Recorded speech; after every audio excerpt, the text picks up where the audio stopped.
All right, thanks for staying with us on TVC News. President Muhammadu Buhari presided over a meeting of the Federal Executive Council to deliberate on the 2019 draft budget proposal. The special advisor to the president on media and publicity, Femi Adesina, stated that the meeting aims at endorsing and approving the 2019 draft budget for onward submission to the National Assembly for its approval. Now, budget analyst Eze Onyekpere joins us now to discuss this development. Now, Eze, I know you've been following this development right now. A lot of Nigerians are saying that talking about another budget now, they're still looking at the performance of the 2018 budget. I can't hear. I've lost. Eze, can you hear me? All right. A lot of people are still dissatisfied by the level of performance of the 2018 budget and are not very optimistic about the next budget of 2019. What's your assessment? Well, it is a rather unfortunate situation that we are about presenting a 2019 federal budget at a time the 2018 federal budget has been very little implemented. If you look at beyond paying salaries and maybe a few overheads, the capital component of the 2018 federal budget has not just been implemented.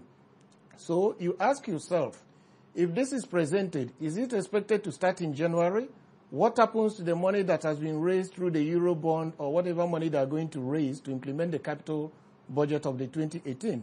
So I think, to be honest, we may have to agree that we shift the Nigerian financial year to maybe June to May. It will start in June 2019 and end in May of 2020, rather than pretending that we are starting a budget year in January, which will never be the case. And you recall that during the Constitution Amendment exercise, the National Assembly sought to amend the Constitution to ensure that the President brings a budget bill on time, and they themselves concluded before the end of December. But somehow the President refused to assent to that budget bill, so that's where we are today. Nothing much has changed. All right, now looking at the budget now, the federal government says it plans to submit a leaner 2019 budget because of the reduced government revenue projection for the year. So what are your thoughts on these plans of the federal government and your expectations that it will perhaps, meet the needs or demands of an average Nigerian? Well, if we are presenting a leaner budget at a time that the needs of Nigerians are increasing, particularly the deficits in infrastructure, that does not portend very well. I had expected a departure from the past, very radical new idea. What happens to the money that has been raised through the Eurobond or whatever money they are going to raise to implement the capital budget of the 2018? So I think, to be honest, we may have to agree that we shift the Nigerian financial year to maybe June to May. It will start in June 2019 and end in May of 2020, rather than pretending that we are starting a budget year in January, which will never be the case. And you recall that during the Constitution Amendment exercise, the National Assembly sought to amend the Constitution to ensure that the President brings a budget bill on time, and they themselves concluded before the end of December. But somehow the President refused to assent to that budget bill, so that's where we are today. Nothing much has changed. All right, now looking at the budget now, the federal government says it plans to submit a leaner 2019 budget because of the reduced government revenue projection for the year. So what are your thoughts on these plans of the federal government and your expectations that it will perhaps, meet the needs or demands of an average Nigerian? Well, if we are presenting a leaner budget at a time that the needs of Nigerians are increasing, particularly the deficits in infrastructure, that does not portend very well. I had expected a departure from the past, very radical new ideas for revenue raising, especially accounting for revenue like the stamp duties, which is estimated to have run into trillions of naira, which is locked down in controversies. So as getting forward a leaner budget in 2019 cannot resolve the infrastructure challenges that Nigeria is facing. It cannot even resolve the challenges we are facing in education. Neither can it resolve the challenges faced by labor's demand for increase in minimum wage. So there is no way, if we are going to have an increased minimum wage, that we are going to spend less. So the government must put on its thinking cap and think of innovative ways of new revenue sources so that we can have a bigger budget in 2019. A leaner budget in 2019 is not the answer. All right. Analysts are still quite concerned about the timing. This is December, and the executive is still deliberating to fine-tune what the draft 2019 budget will look like. I wonder what time it will be forwarded to the National Assembly and all of that, considering the experience in the past. Well, you know that 2019 is an election year, and so we're expecting the legislators to be quite busy January, February, maybe up till March with their elections. So if you look at the experience in 2018, 2017, when we didn't have elections, and we got the budget passed around June, the earliest we can get this budget, all things being equal, is also June, July of 2019.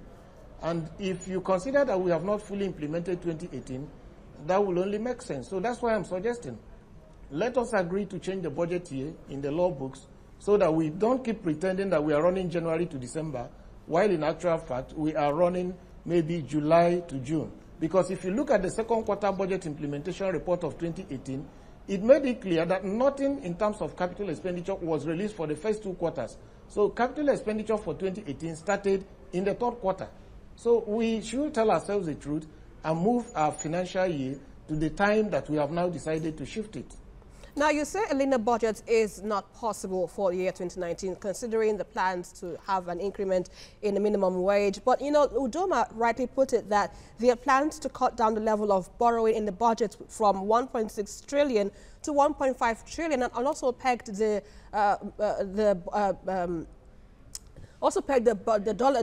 benchmark rather for $50 a barrel. So, but you know, with all this in mind, don't you think perhaps the federal government is moving away from its budget deficit it has had over the years to perhaps a more prosperous one that is good enough for the citizens? And that's why I'm saying that we do not need to depend on borrowing, because this is based on the assumption that we must always borrow. And that's why I'm categorically stating that there must be innovative and new ways of raising revenue so that we can use it to fund more of the capital expenditure or even increases in personnel and other components of recurrent expenditure. We must not borrow. I raised the issue of the stamp duties that's been collected running into trillions, which is locked down in controversy. Must we subsidize fuel? Must we do fuel subsidy? If we do away with fuel subsidy, we are freeing about 1.3 to 1.5 trillion naira every year. So there could be innovative ways of funding the budget, extra revenue. We have the lowest VAT rates in the whole of West Africa. And so if government begins to deliver more value for money, begins to be more transparent, we can afford to raise revenue from other sources instead of borrowing. And with that, we can fund especially a bigger capital budget.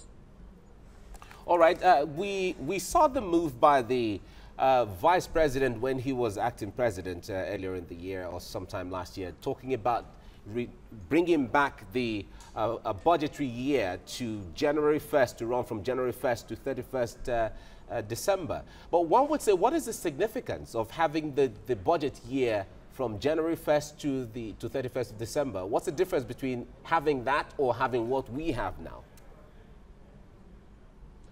The clear difference is that it introduces certainty into the law. The law says, the Financial Year Act says, the Nigerian financial year is January to December. Now, when you begin to move the financial year as it pleases the executive and the legislature, in year one, it starts in February. In another year, it starts in say, April or June. In the third year, it starts in July. It becomes an uncertain financial year.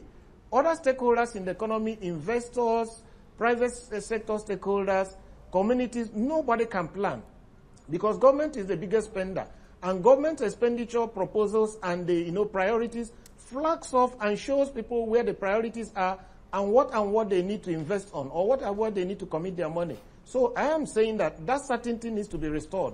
So if we are starting in June, let's agree we start in June. And every year we keep to that June. If we even want to start in September, let's agree we start in September. Every year we stick to that. All right, Eze Onyekwere, budget analyst. We appreciate your time with us on TVC News Hour.